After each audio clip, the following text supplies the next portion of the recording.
Students, mechanics का यह lecture number 9 और आज हम स्टार्ट करते हैं यूनिट 2। त्रिविमाओं में बल, फोर्सेस इन 3 डायमेंशंस। एक दृढ़ पिंड है और उसके दिए गए विभिन्न बिंदुओं पर क्रियाशील बलों के किसी दिए गए निकाय को, सिस्टम ऑफ फोर्सेस, उसके परिणामी को ज्ञात करना। तो मान लेते हैं कि 3 डायमेंशन में एक कोई दृढ़ पिंड रखा हुआ है जिस पर बहुत सारे फोर्सेस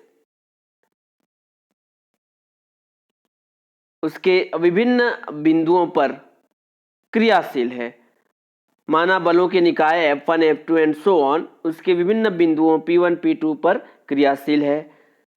जैसे कि हमने यूनिट 1 में देखा था कि किसी समतल में, वहां 2 डायमेंशन में था, किसी समतल में दृढ़ पिंड पर लगाए गए विभिन्न बलों के निकाय को एक एकल बल में और एक बल युग्म जिसका कोई आघूर्ण न होगा उसमें समानयन किया जा सकता है। ये ऐसा हमने देखा था। ठीक उसी प्रकार यहां पर भी करेंगे, लेकिन यहां पर 3 डायमेंशन में दृढ़ पिंड रखा हुआ है और उसके विभिन्न बिंदुओं पर लगने वाले बलों के निकाय को एक एकल बल कैपिटल आर में तथा एक बल युग्म जिसका आघूर्ण जी होगा उसमें समानयन किया जा सकता है।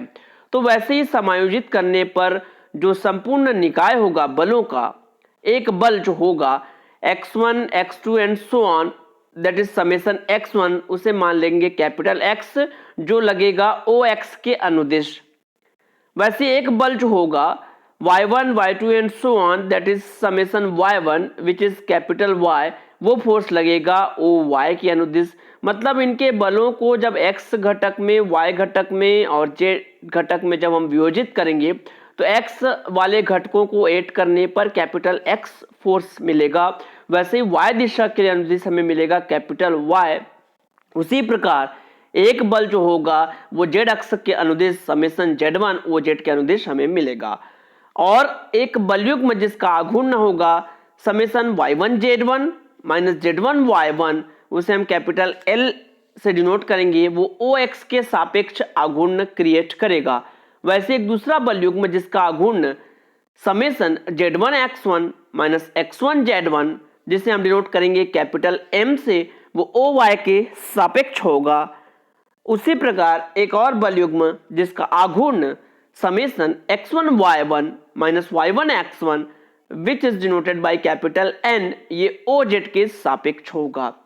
अब जो तीनों बल है, तीनों बल मतलब इस बल की बात कर रहे हैं X, कैपिटल Y और कैपिटल Z, ये एक बल एकल बल R के तुल्य है जो O से इस प्रकार क्रियाशील है कि जब इसे कंबाइन करेंगे तो R square equal to x square plus y square plus z square एक रेखा के अनुदिश होगा जिसकी दिक् को जाए क्या होगी x by r, y by r और z बाई आर। सेकंड, और ये जो बल युग्म हमें मिले हैं 3 बल युग्म, तीनों बल युग्मों के घटक जब इसे हम कंबाइन करेंगे तो मान लेते हैं एक बल युग्म के तुल्य है, इक्विवेलेंट टू,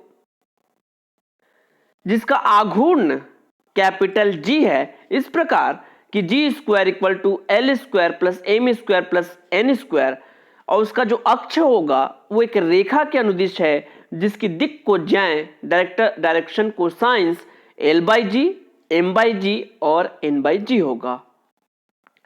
अतः जो बलों के निकाय हमें दिए गए थे दृढ़ पिंड पर 3 डायमेंशन में, 3 विमाओं में, उनका समानयन हम किसी एक स्वेच्छ बिंदु, एक आर्बिट्रेरी पॉइंट O से क्रियाशील एक एकल बल, सिंगल फोर्स, और एक एकल बल युग्म जिसका अक्ष O से होकर जाता है उसमें समानयन किया जा सकता है। बल और बल युग्म का जो उपयुक्त संयोग है, कॉम्बिनेशन है, उसे हम डायनेम कहते हैं। सेकंड, और ये जो क्वांटिटी है x, y, z, l, m, n, इसके घटक दैट मीन्स कंपोनेंट्स कहलाते हैं। थर्ड, और ये जो है x, y, z, l, m, n, इनका ये जो पेयर है, इनका ये जो कॉम्बिनेशन है, इसे हम सिस्टम कहते हैं, निकाय कहते हैं। नोट करके हम देखते हैं। अगर हमें एल एम एन की वैल्यू फाइंड करनी है तो इस सारणिक इस डिटरमिनेंट्स का यूज करेंगे, जिसमें x1 y1 z1 और capital X1 capital Y1 capital Z1 इस प्रकार से लिखेंगे। और यदि हमको कैपिटल L1 फाइंड करना हो तो L1 के लिए इस पहले कॉलम को हम हटाकर बाकी का डिटरमिनेंट निकालेंगे तो y1 z1 minus z1 y1 ये आ जाएगा। m1 के लिए करेंगे तो इधर से मल्टीप्लाई करेंगे z1 x1 minus x1 z1 this is, and जब n1 निकालेंगे तो थर्ड कॉलम की स्कैप करके x1 y1 minus y1 x1 इस तरह से हम फाइंड करेंगे। दृढ़ पिंड की साम्यावस्था के लिए व्यापक प्रतिबंध, general condition of equilibrium of rigid body. तो कोई दृढ़ पिंड कब साम्यावस्था में होगा, कब इक्विलिब्रियम स्टेट में होगा? तो चूंकि वी नो दैट, हम जानते हैं कि किसी दृढ़ पिंड एक रिजिड बॉडी पर क्रियाशील विभिन्न बलों के निकाय को एक एकल बल कैपिटल R में और एक एकल बलयुग्म जिसका आघूर्ण कैपिटल G है उसमें समानयन किया जा सकता है, ये हम जानते हैं। अब चूंकि जो एकल बल होता है सिंगल फोर्स, वो उस पिंड में उस बॉडी में लीनियर मोशन क्रिएट करता है, रैखिक गति उत्पन्न करता है। चूंकि एकल बल है तो किसी एक दिशा में वो गति उत्पन्न करेगा, लेकिन जो बलयुग्म होता है वो एक घूर्णन गति उत्पन्न करता है। अतः ये आपस में एक दूसरे को संतुलन कभी नहीं कर सकते, क्योंकि एक रैखिक गति है और एक घूर्णन गति है। अगर दोनों रैखिक गति होती तो ये संभावना होती कि दोनों आपस में एक दूसरे को संतुलित कर सके। यदि दोनों घूर्णन गति होता तो भी एक संभावना होती कि अगर विपरीत दिशा में हो घूर्णन तो आपस में संतुलित हो। लेकिन यहाँ R एकल बल है जो कि रैखिक गति देता है, और G जो बलयुग्म का आघूर्ण है वो घूर्णन गति देता है, रोटेशनल मूवमेंट्स देता है, तो ये आपस में संतुलित नहीं कर सकते। तब दृढ़ पिंड तभी साम्यावस्था में हो सकता है जब R और G दोनों अलग अलग जीरो हो, अलग अलग वैनिश हो। दैट मीन्स कैपिटल R भी जीरो हो जाए और कैपिटल G भी जीरो हो जाए। तो R square equal to zero and G square equal to zero. R square की वैल्यू क्या है? X square plus y square plus z square, it is zero. And G square की value है L square plus M square plus N square which is also zero. And it shows capital X, capital Y and capital Z are zeros and capital N, capital M and capital N are zeros. मतलब कोई दृढ़ पिंड तभी साम्यावस्था में होगा जब ये x, y, z, l, m, n की वैल्यू क्या हो? जीरो हो। यही व्यापक प्रतिबंध है, जनरल कंडीशंस है। अब एक क्वेश्चन देखते हैं। मान लेते हैं कैपिटल P परिमाण के 6 बल एक घनाभ के चक्रीय क्रम में ली गई उन भुजाओं पर क्रिया करते हैं जो एक दिए गए विकर्ण को नहीं काटती है। ये जैसे एक घनाभ है और फोर्स जो है ऐसे चक्रीय क्रम में इस दिशा में, इस दिशा में, इस दिशा में, इस दिशा में, इस दिशा में, इस दिशा में ऐसे बल कार्य करते हैं कैपिटल P परिमाण के। और ये जो है इसके जो विकर्ण है OV, OE, इसको कहीं पर इंटरसेक्ट नहीं करते हैं, कहीं पर नहीं काटते हैं। दर्शाइए कि, तो यहाँ पर अलर्ट हो जाना है कि हमें क्या प्रूफ करना है कि उनका जो परिणामी बल होगा, रिजल्टेंट फोर्स होगा, वो 2√3 PA आघूर्ण वाला एक बलयुग्म होगा, जहां A जो है वो घनाभ के एक कोर की लंबाई है, एक कोर की लंबाई है। सॉल्यूशन देखते हैं। मान लेते हैं OAD BHCFE ये दिया कोई घनाभ है जिसके प्रत्येक कोर की लंबाई स्मॉल a है। मान लेते हैं कैपिटल P परिमाण का, कैपिटल P मैग्नीट्यूड का प्रत्येक बल क्रमशः AD, DB, BH, HC, CF और FA इन कोरों के अनुदिश अकॉर्डिंग टू डायग्राम क्रिया करते हैं। अब फर्स्ट पॉइंट हम देखते हैं, AD की दिक् कोज्या क्या होगी? AD की दिक् कोज्या होगी, चूंकि पहले इसका कोऑर्डिनेट हम लिख लेते हैं A कहाँ है? x अक्ष में स्थित है, मतलब A का केवल x कोऑर्डिनेट होगा A, बाकी दोनों जीरो होंगे। वैसे D को अगर हम देखें तो D जो है वो x और y समतल में स्थित है, तो डी कोऑर्डिनेट डी के लिए क्या होगा, एक्स और वाई वाला ए होगा, जेड वाला 0 होगा। ऐसे सारे पॉइंट्स का हम लोग लिख लेंगे। अब एडी की दिक् को क्या होगी, ए से डी में जाएंगे तो डी का क्या है ए और ए का ए, तो ए माइनस ए 0, ए माइनस 0 ए आ रहा है, ए मतलब इस दिक् को क्या हो जाएगी 1 और 0 माइनस 0 ये हो गया 0, और जो कहां से होकर गुजरता है ए पॉइंट से होकर जाती है। वैसे डीबी के लिए, तो डीबी के लिए दिक् को क्या होगी, तो चलिए डीबी के लिए देखते हैं। तो डी से बी इसकी दिक् को क्या होगी, तो बी वाले से डी वाले के कोऑर्डिनेट को माइनस करते हैं, तो 0 माइनस ए आ रहा है, माइनस ए मतलब -1 पहला, फिर a माइनस ए 0 तो 0 आ जाएगा सेकंड, ये सेकंड हो गया 0, और थर्ड फिर 0 माइनस 0 ये हो जाएगा 0 जो d से होकर जाता है। ऐसे ही सभी भुजाओं के लिए दिक् कोज्या, और वो पॉइंट हम फाइंड करेंगे जहां से वह उसकी दिक् कोज्या गुजरती है।